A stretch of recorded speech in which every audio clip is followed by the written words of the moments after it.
മുഹൂർത്തങ്ങൾക്കും അതിന്റേതായ സന്തോഷങ്ങളുണ്ട്. അതിൽ ചിലത് ഒരിക്കലും മറക്കാൻ പറ്റാത്തതും. Azad gold and diamonds, Thazhepalam, Tirur. Ponnani നിയോജക മണ്ഡലം കോൺഗ്രസ് കമ്മിറ്റിയുടെ നേതൃത്വത്തിൽ ചമ്പ്രോട്ടം പ്രൊജക്ട് ഓഫീസിലേക്ക് മാർച്ച് നടത്തി.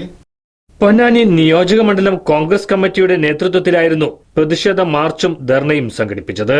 ചമ്പ്രോട്ടം പ്രൊജക്ട് ഓഫീസിലേക്കായിരുന്നു കോൺഗ്രസ് പ്രവർത്തകർ മാർച്ച് നടത്തിയത്. ഓഫീസ് പരിസരത്ത് വെച്ച് പോലീസ് മാർച്ച് തടഞ്ഞു. PT അജി മോഹൻ പ്രതിഷേധ ധർണ ഉദ്ഘാടനം ചെയ്തു. ഈ ചമ്പ്രോട്ടം പദ്ധതിയുടെ 4 ജില്ലകൾക്ക്, പാലക്കാട്, തൃശ്ശൂർ, മലപ്പുറം 3 ജില്ലകൾക്ക് ഉപകാരപ്രദമാവുന്ന രൂപത്തിൽ, കാർഷിക മേഖലയ്ക്ക് അതുപോലെ കുടിവെള്ളത്തിന് ഉപകാരപ്രദമാവുന്ന രൂപത്തിൽ ആണ് ഇതിന്റെ തുടക്കം കുറിച്ചതെങ്കിലും ഒരു ജില്ലയ്ക്കും ഒരു വ്യക്തിക്കും ഗുണകരമല്ലാത്ത രൂപത്തിൽ ഒരു പാലം മാത്രമായി ഒതുക്കിയെന്ന് അന്ന് മുതലേ ആക്ഷേപം. ഇപ്പോൾ രണ്ടാമത് പുതിയ സംഭവം ഉണ്ടായിരിക്കുന്നത് അഡ്വക്കേറ്റ് ജനറലിന്റെ കണ്ടെത്തൽ. ഇവിടെ കോടിക്കണക്കിന് രൂപയുടെ അഴിമതി നടന്നിരിക്കുന്നു. ഇവിടെ കരാറുകാരൻ കരാർ എടുക്കുമ്പോൾ അതിൽ വളരെ സ്പെസിഫൈ ചെയ്ത് പറഞ്ഞിരിക്കുന്നു, ഫയലിംഗ് ഷീറ്റ് അടിച്ചു താഴ്ത്തുന്നതടക്കം വീഡിയോ എടുത്ത് നൽകാമെന്ന്. എനിക്ക് ആദ്യത്തെ തന്നെ ഇവരോട് ചോദിക്കട്ടെ, ഈ ഫയലിംഗ് നടത്തുന്നതിന്റെ ഏതെങ്കിലും ഒരു വീഡിയോ പൊതുജനങ്ങൾക്ക് കാണിക്കാൻ വേണ്ടി പുറത്തുവിടാൻ ഇവർക്ക് സാധ്യമാവുമോ?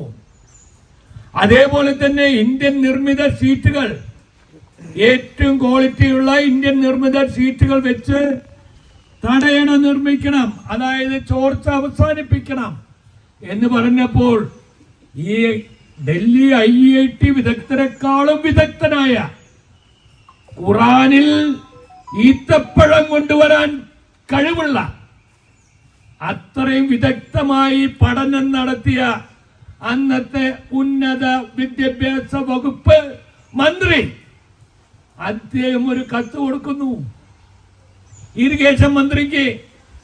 ഇത് ചൈന നിർമ്മിത സാധനം കൊണ്ടുവരാൻ. നമ്മുടെ കൊച്ചു കുട്ടികൾ പോലും പറയും അത് ചൈനയാണെന്ന്. ചൈനയ്ക്ക് വിലയില്ല.